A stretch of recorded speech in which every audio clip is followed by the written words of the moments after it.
Shalom Temple Israel. Today is Lag BaOmer, or the 33rd day of the counting of the Omer. While this is a very festive and public day in Israel, here in the United States it's one of the lesser-known Jewish holidays.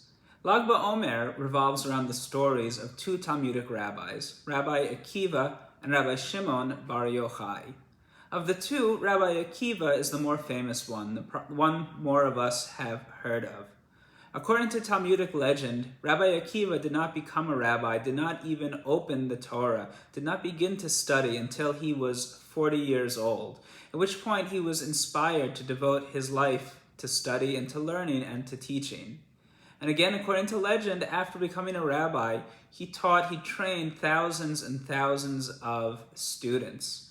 And this teaching reflects the idea that Rabbi Akiva lived in the early 2nd century in the land of Israel, after the destruction of the Second Temple, at a time of rebuilding for the Jewish people. And Rabbi Akiva was one of the key leaders who taught our ancestors how to live without that temple in Jerusalem.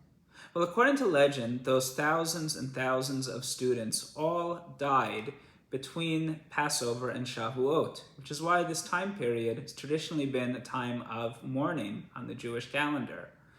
Some legends say that they died of a plague that ravaged the land during this time, but more likely many of them were killed by the revolt of Bar Kokhba against the Roman Empire.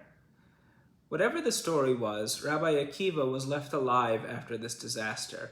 But instead of giving up, instead of mourning and grieving for the rest of his life, Rabbi Akiva went on and taught more students, specifically 5 students who went on to lead the next generation of Jews in the land of Israel.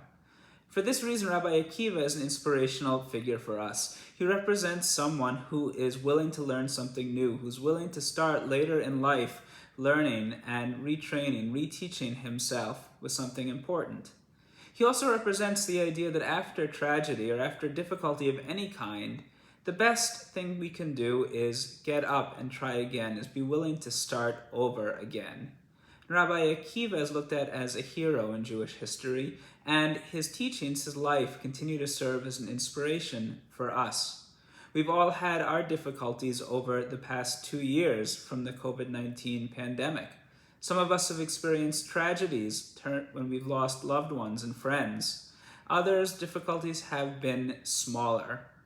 But despite everything that has happened, like Rabbi Akiva, we've been able to get up and look at what comes next, what we will do next, how we will continue doing the things that are important to us.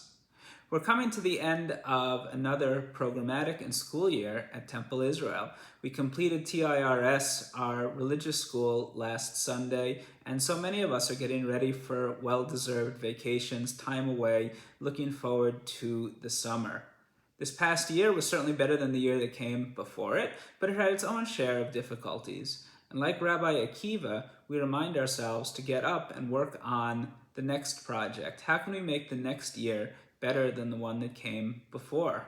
Look forward to seeing all of you over the summer, spending some time with you and spending some time on vacation, relaxing and refreshing as we start to think about the next high holidays. Wish you all a happy Lag BaOmer and a Shabbat Shalom.